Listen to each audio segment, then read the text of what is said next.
Materi kali ini kita akan membahas asuhan keperawatan pada gangguan fungsi pernafasan.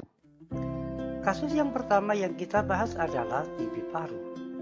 TB paru adalah suatu penyakit menular yang disebabkan oleh basil Mycobacterium tuberculosis yang merupakan salah satu penyakit saluran pernafasan bagian bawah yang sebagian besar basil tuberculosis itu masuk ke dalam jaringan paru melalui airborne infection dan selanjutnya mengalami proses yang dikenal sebagai fokus primer dari GON.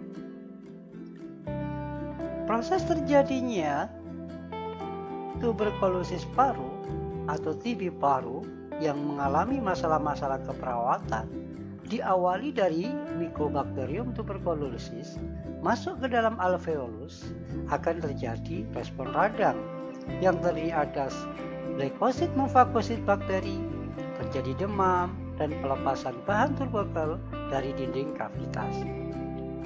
Dari proses leukosit memfagosit bakteri, kemudian leukosit digantikan oleh makrofag. Makrofag mengadakan infiltrasi, terbentuknya sel tuberkel. Kemudian nekrosis pada kaseosa akhirnya bisa menyebabkan nyeri.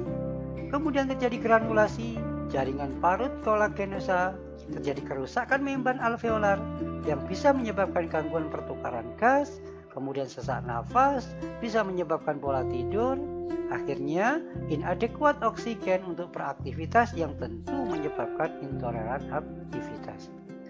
Nah, dari aspek pelepasan bahan tuberkel ini masuk ke dalam tracheobronchial, menyebabkan penumpukan sekret, menyebabkan bersihan jalan nafas, kemudian dari penumpukan sekret bisa menyebabkan batuk, akhirnya bisa terjadi resiko penyebaran infeksi, bisa juga dari penumpukan sekret itu bisa menyebabkan anoreksi, mual muntah, maka menyebabkan kurangnya atau defisit nutrisi. Pengkajian yang sering didapatkan adalah demam subfebris kadang-kadang 40-41 derajat Celcius seperti demam influenza, batuk kering produktif kadang-kadang hemaflu, kemudian sesak nafas jika infiltrasi sudah setengah bagian paru, kemudian nyeri dada jika infiltrasi sudah pada pleura, kemudian malaise, anoreksi, badan kurus, sakit kepala, meriang, nyeri otot, dan keringat malam. Diagnosa keperawatan yang sering terjadi adalah bersihan jalan nafas tidak efektif, gangguan pertukaran gas, kemudian defisit nutrisi. Nah, intervensi keperawatan diorientasikan atau ditujukan untuk mengatasi diagnosa keperawatan. Misalkan diagnosa jalan nafas nggak efektif, maka intervensinya adalah melakukan observasi tanda vital, suara nafas tambahan, tarikan otot atur nafas, kemudian edukasi terkait dengan batuk efektif, kemudian memberikan posisi semipolar, kolaborasi dalam pemberian oksigenasi, kemudian juga mengajarkan bagaimana nafas dalam, kemudian nafas dengan melakukan pernafasan diafragma. Selanjutnya adalah kasus asma bronkial.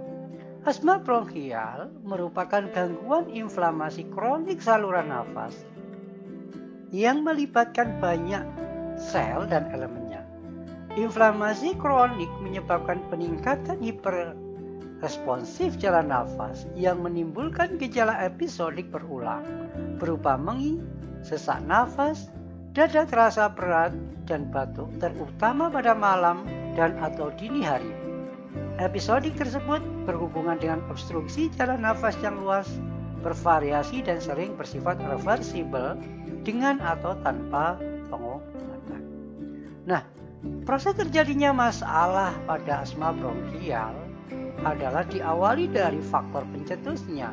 Tentu ada faktor estetik seperti inhalasi alergen seperti debu atau serbuk-serbuk yang lain atau flu binatang. Kemudian ada yang campuran, ada faktor estetik ya tentu terkait dengan polusi udara. Kemudian faktor emosional, ada faktor fisik, cuaca dingin, perubahan temperatur. Infeksi juga bisa menyebabkan kemudian aktivitas yang berlebih. Dari faktor-faktor tersebut akan terjadilah namanya reaksi antigen dan antibodi yang tentu antigen merangsang pada imunoglobulin E yang ada di sel host. Nah, proses pelepasan produk-produk terkait dengan sel emas tersebut. Kemudian mempengaruhi otot polos dan kelenjar pada jalan nafas. Akhirnya jalan nafas terjadi edema dinding bronkusnya, terjadi kontraksi pada otot polosnya, kemudian juga bisa menyebabkan pada spasme otot pada daerah bronkospasme yang bisa menyebabkan dyspnea, bisa saja akhirnya menyebabkan pola nafas tidak efektif. Jika dyspnea terus-menerus, maka sering pada malam hari akan mengganggu pola tidur, kemudian juga bisa membuat peningkatan sekresi pada mukus, akhirnya rangsangan batuk terjadi, bisa saja menyebabkan bersihan jalan nafas. Pengkajian yang sering terjadi atau yang sering didapatkan pada kasus asma bronkial adalah batuk, sesak, terasa berat di dada, berdahak, gejala timbul atau memburuk pada malam hari, diawali dengan faktor pencetus baik makanan maupun lingkungan, kemudian terdengar suara wheezing. Diagnosa keperawatan yang kemungkinan terjadi adalah yang sering ditemukan jalan nafas tidak efektifnya pola nafas, dan defisit nutrisi. Intervensi keperawatan ditujukan kepada masalah atau diagnosa keperawatan. Salah satu contohnya adalah jalan nafas tidak efektif. Intervensinya meliputi observasi tanda vital, observasi bunyi nafas tambahan, berikan semifoler, ajarkan batuk efektif, anjurkan klien untuk minum air hangat, berikan edukasi tentang penyakit asma, kolaborasi dokter dalam pemberian obat bronkodilator. Kasus selanjutnya adalah pneumotorak. Pneumotorak atau udara atau gas dalam rongga pleura yang dapat terjadi secara spontan sebagai akibat trauma atau proses patologis atau dimasukkannya dengan sengaja. Bagaimana proses terjadi masalah keperawatan ketika pasien mengalami pneumotorak? Maka kita lihat bahwa pneumotorak itu diawali dari faktor penyebabnya adalah bisa saja trauma atau trauma tertutup atau mungkin terbuka. Bisa saja karena penyakit-penyakit dasar seperti penyakit TB miliar, bisa saja ARDS, bisa saja asma bronkial atau bronkitis dan seterusnya. Dari situlah akan terjadi proses yang namanya udara masuk ke dalam kafum pleura jika terjadi proses inspirasi, jika terjadi kerusakan atau ruptur pada daerah paru dan seterusnya. Jika faktor ekspirasinya udara tidak bisa keluar, akhirnya udara terakumulasi pada kafum pleura sampai terjadi tekanan tidak imbang, sehingga bisa menyebabkan nyeri dada, kemudian bisa saja terjadi perdarahan, bisa saja tekanan intraabdominal. Jika tekanan intraabdominal meningkat, akan terjadi mual, muntah, akhirnya mengalami defisit nutrisi. Jika terjadi perdarahan, tentu bisa mempengaruhi daripada suplai darah ke ginjal, bisa saja filtrasi menurun, polikuri, akhirnya juga mengalami masalah pola eliminasi. Ketika nyeri dada bisa menyebabkan nafas pendek, bisa mengalami juga pola nafas tidak efektif. Disitulah gambaran terkait bagaimana proses terjadinya masalah keperawatan pada pneumotorak. Nah, pengkajian apa saja yang sering didapatkan pada pneumotorak seperti tachypnea, dyspnea, cyanosis, kemudian decrease or absent breathshorn, kemudian tracheal deviasi, kemudian takikardi, bisa saja hipotensi, dan lain sebagainya.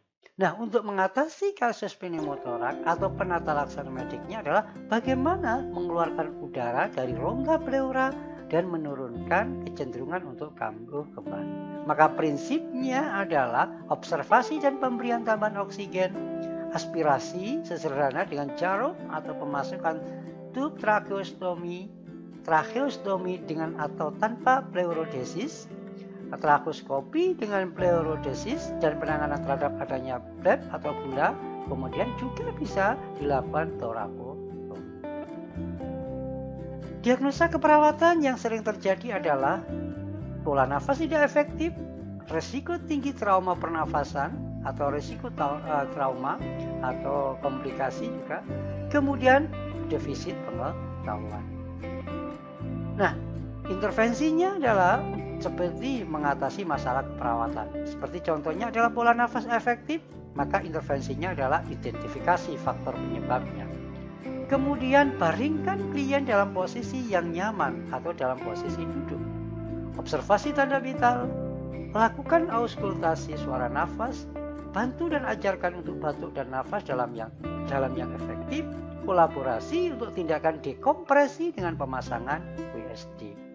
Jika resikonya adalah trauma pernafasan, maka lakukan observasi tanda vital, baringkan klien dalam posisi nyaman, perhatikan pada selang WSD, anjurkan klien untuk memegang selang apabila akan mengubah posisi. Beri tanda pada batas cairan setiap hari. Botol WSD harus selalu lebih rendah dari tubuh dan beri edukasi atau penjelasan tentang bagaimana perawatan WSD. Terakhir adalah ajarkan klien untuk nafas dalam yang efektif. Sekian materi kali ini, sampai ketemu dengan materi selanjutnya.